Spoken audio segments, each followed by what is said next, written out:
अच्छा जी, जब सहाबा ताबईन ताबईन क्यों उनके बाद वालों को भी नहीं मिलाते तुम्हें? सबको मिला ले को जाओ, वहां तक कहीं को स्टॉप करते हैं तुम्हें, वहां तक क्यों खड़ा दें तुम्हें, उसके बाद भी मिलाओ। हम कहते हैं कि बदबख्त तू तारीख नहीं जानता है। दो बातें हैं जिसकी वजह से हम उस बाद वालों को नहीं मिलाते। ये एक अल्लाह के रसूल की ये शहादत बुखारी के अंदर के मेरे बाद के दो जमाने गारंटीड हैं, बिदअतें नहीं हुई थी, उसमें बिदअतें नहीं हुई थी, कोई कब्र नहीं निकली थी, कोई दरगाह नहीं बनी थी। बताओ इमाम बुखारी कौन सी दरगाह को जाते थे? बताओ इमाम अबू हनीफा रहमहुल्लाह कौन से दरगाह को जाते थे? बताओ इमाम मालिक कौन से दरगाह को जाते थे? बताओ इमाम शाफई कौन सी दरगाह को जाते थे? बताओ इमाम औज़ाई कौन सी दरगाह को जाते थे? इमाम सुफियान सौरी कौन सी दरगाह? कोई नहीं, कोई बिदात। असल इस्लाम उस वक्त तक महफूज था। आज जितने चीखते हैं ना, ये हमारे दौर से आ रहा है, दौर से कौन से जी दौर से आ रहा है? बताओ ना, असलाफ सलफ के अंदर बताओ, 3 दौर के अंदर कोई बिदत है? हम भी मान लेते। कोई शिरक है? हम भी मान लेते। सलफुस सालिहीन जितने भी हैं, ये 3 दौर के अंदर पूरा इस्लाम महफूज रहा और अल्लाह के रसूल ने गारंटी दे दी थी, ये 3 दौर के अंदर का इस्लाम तुम्हारे लिए काबिल कबूल है। एक, इस वजह से रोक देते। दूसरी बात, ये तीनवां दौर आते आते अल्लाह तबारक व तआला के फजल करम से आसमानों के अंदर ये फैसला हो चुका था कि पूरा इस्लाम किताबों में भी महफूज हो गया। अच्छा, इसकी एक तारीख में बताता हूं। देखिए, अल्लाह के रसूल आए, सहाबा अल्लाह के रसूल से डायरेक्ट लिए, लेकिन उसी वक्त सहाबा को एहसास हो गया ये डायरेक्ट महफूज हमारे दिमाग तक रहेगा, लेकिन इसको लिखना भी चाहिए। तो सबसे पहले हज़रत अब्दुल्ला बिन अम्र बिन आस हैं जो अहादीस को लिखना शुरू किया। तो बाद सहाबा ने कहा कि तुम लिखते हो? कहा कि हाँ लिखते हैं। अरे अल्लाह के रसूल कभी गुस्से में होते हैं, कभी मजाक में होते हैं, तुम सब लिख लेते हो, शरीयत बन जाएगी।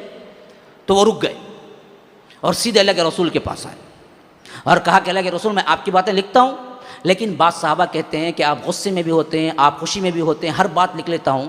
तो अल्लाह के रसूल ने कहा कि ऐसे ज़बान की तरफ इशारा करके, इससे कोई बात नहीं निकलती, खा मैं गुस्से में हूं या खुशी में हूं, लेकिन हक बातिल निकलता ही नहीं इससे। तुम लिखो, जो देखते हो लिखो, इस जुबान से कोई बातिल निकलता ही नहीं।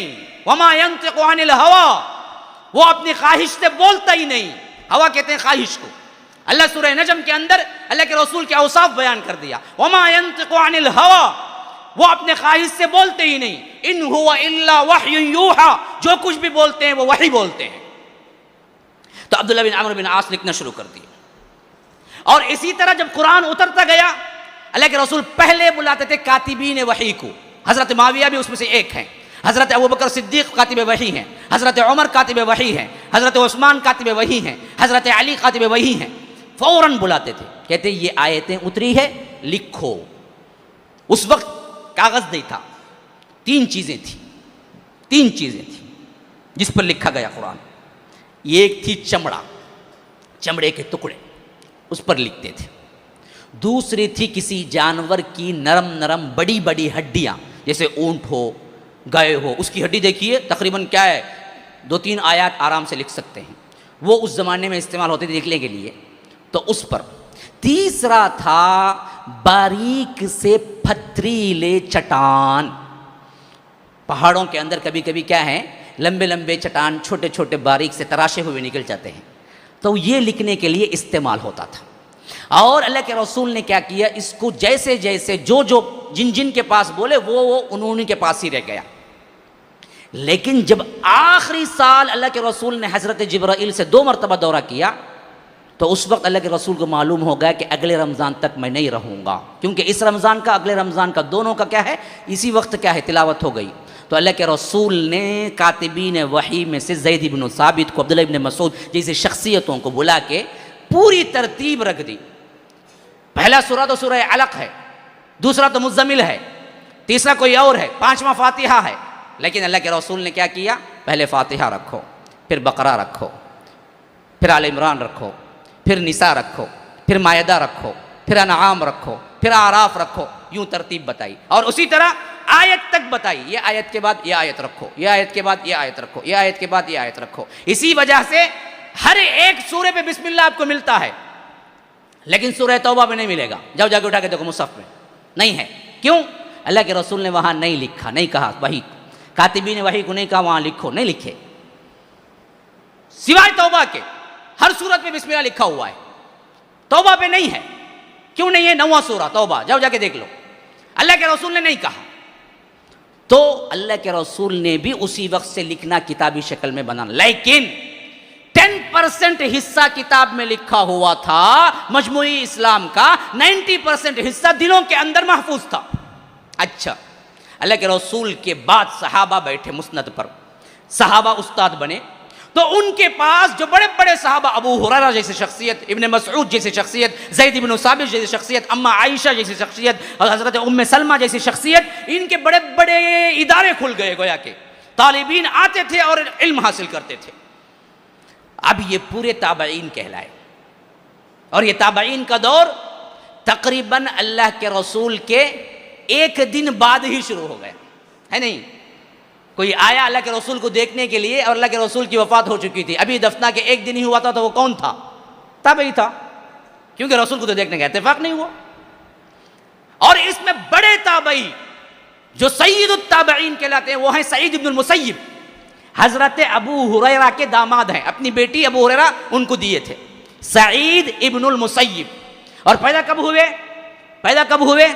14 हिजरी में पैदा हो गए, 14 में, 14 अल्लाह के रसूल की वफात 11, 12, 13, 14, 3 साल बाद पैदा हो गए सईद इब्नुल मुसय्यिब।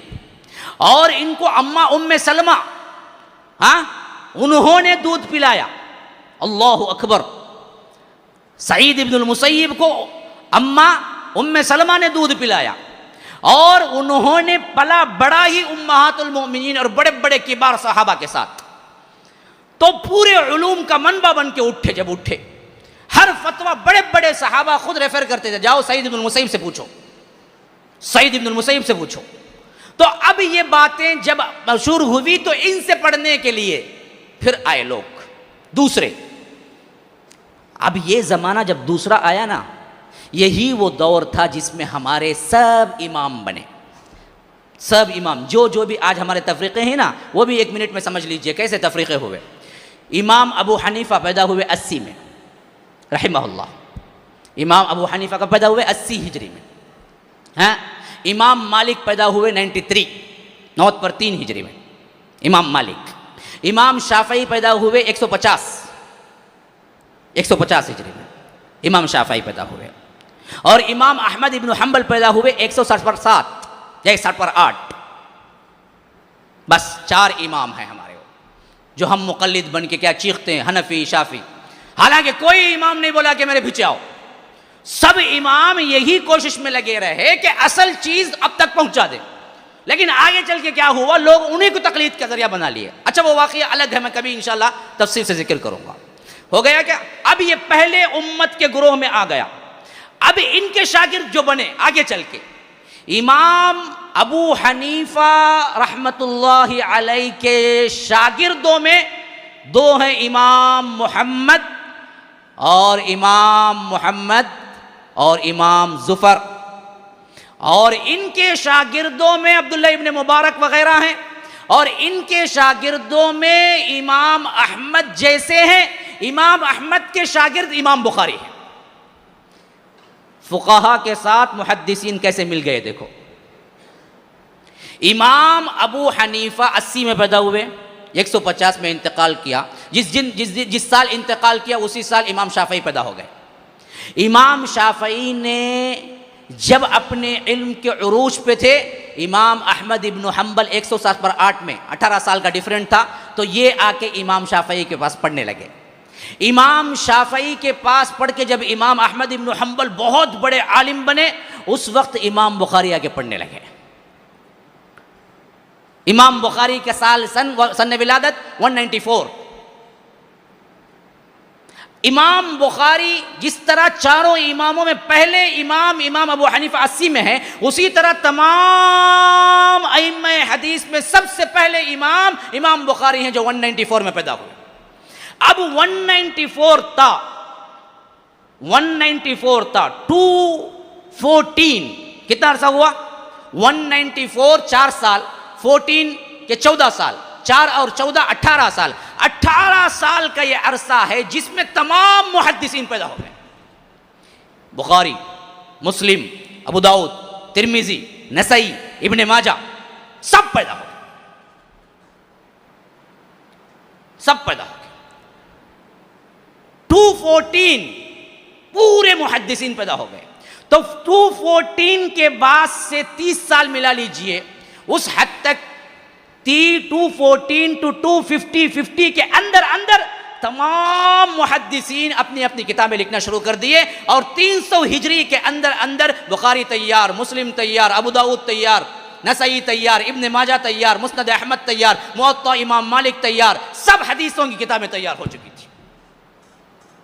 खैरुल कुरूनि क़र्नी सुम्मल लज़ीना यलूनहुम सुम्मल लज़ीना यलूनहुम, पूरा इस्लाम महफूज हो चुका था।